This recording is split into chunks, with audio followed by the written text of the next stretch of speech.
Call on members. Order of the day number 2. Local Government Act 2002, Greater Local Democracy Amendment Bill, first reading. I'm very keen.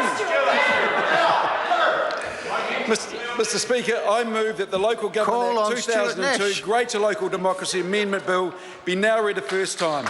I nominate the Local Government and Environment Committee to consider the bill.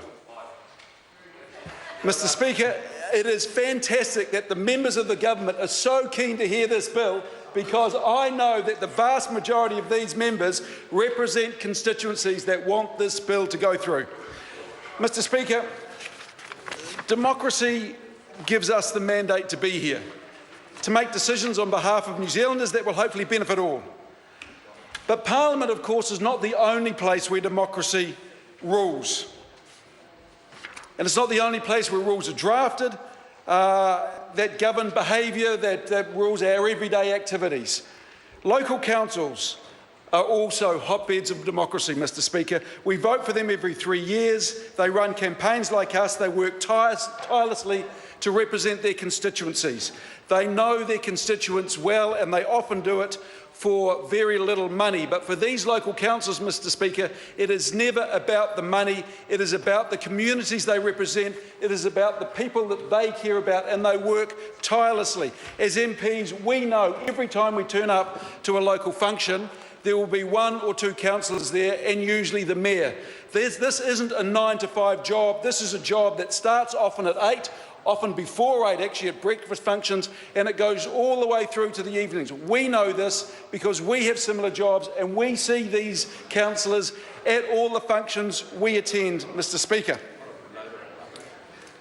And I have immense respect for the councillors that represent the communities. I know all the councillors in Napier, and I know the hard work they put in.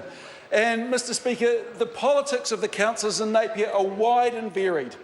And that is what makes the Napier City Council, that's what makes a number of our councils so fantastic. The debates are robust, but we always know that the Napier City Councillors, that the councillors that represent our constituencies as well as we do, come up with decisions that are in the best interests of our communities.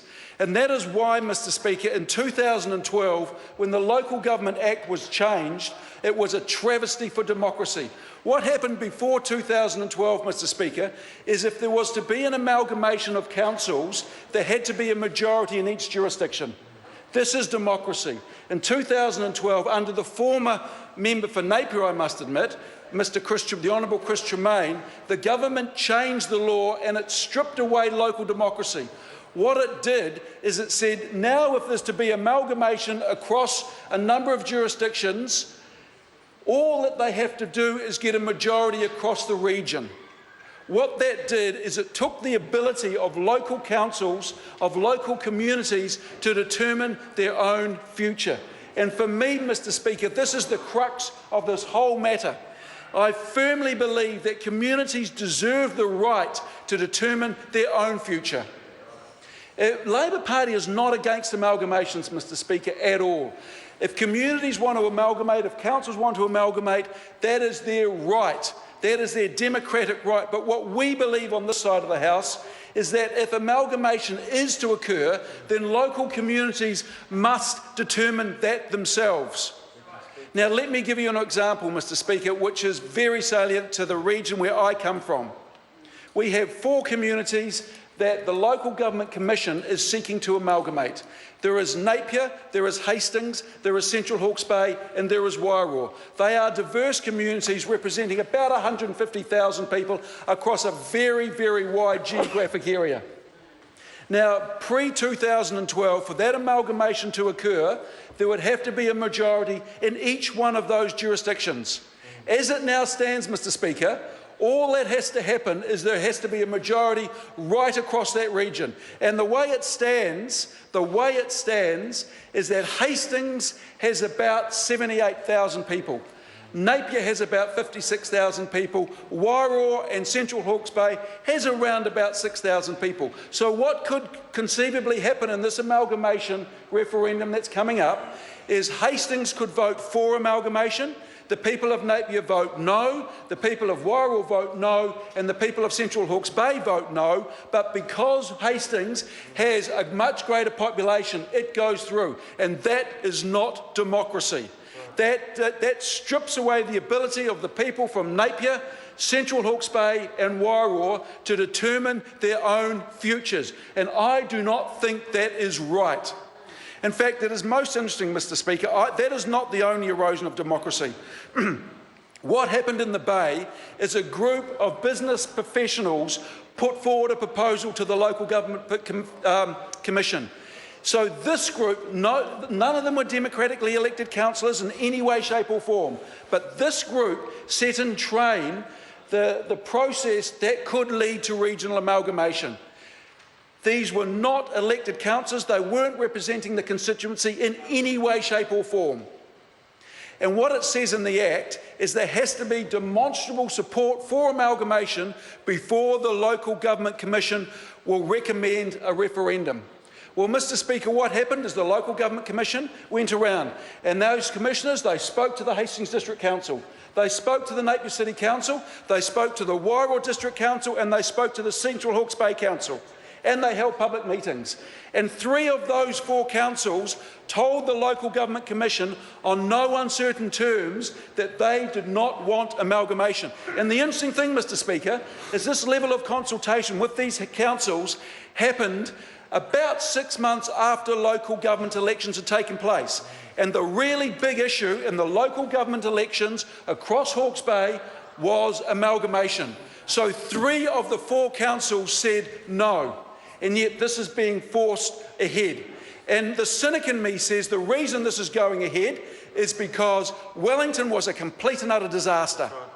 Northland was a complete and utter disaster. So the Local Government Commission said, goodness me, if we don't do something here, people are going to question our reason for being.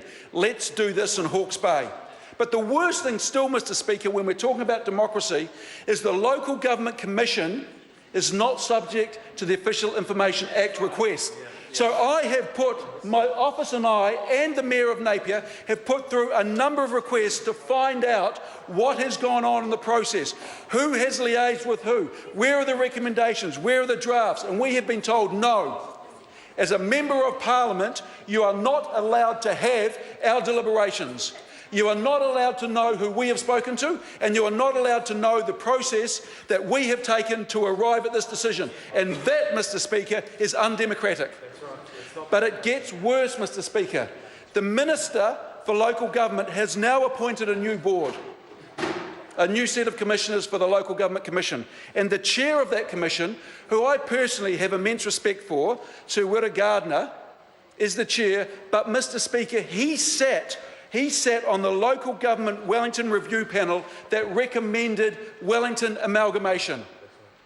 Now, Sir Wira Gardner is a man of immense integrity. I believe that. Mr. Speaker, I believe he should have said to the Minister who tapped him on the shoulder, I have a conflict of interest here. Because, Mr. Speaker, I have recommended amalgamation in the past, so I cannot sit here independently and put forward proposals in the best interest of community.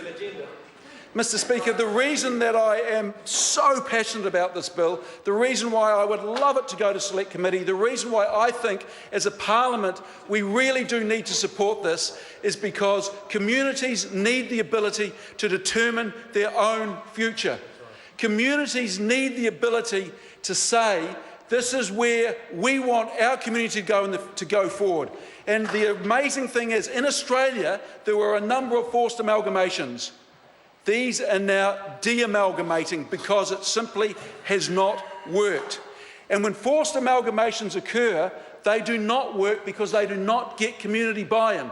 Mr. Speaker, if there was an amalgamation referendum and 50.1% of the people from Napier said yes, then I would accept that because that is democracy. But until that happens, I simply cannot accept the fact that democracy can be forced on communities without them wanting it. Mr. Speaker, if this occurs in Hawke's Bay it will be one council representing 150,000 people. Across the OECD, only Denmark and the UK represent larger councils than New Zealand. In fact, most countries, Switzerland, Canada, Germany, United States, they represent bodies less than 18,000 people. But for me, Mr. Speaker, the main point of this, the reason I'm passionate about it, the reason I've brought this bill to the House, and the reason why the Local Government Commission, the Local Government New Zealand supports this bill, the reason why every single mayor I've written to who has written back to me supports this bill, is because they understand that communities deserve the right to determine their own future. That, Mr. Speaker, is what democracy is about. Thank you. Members, the question is that the motion be agreed to.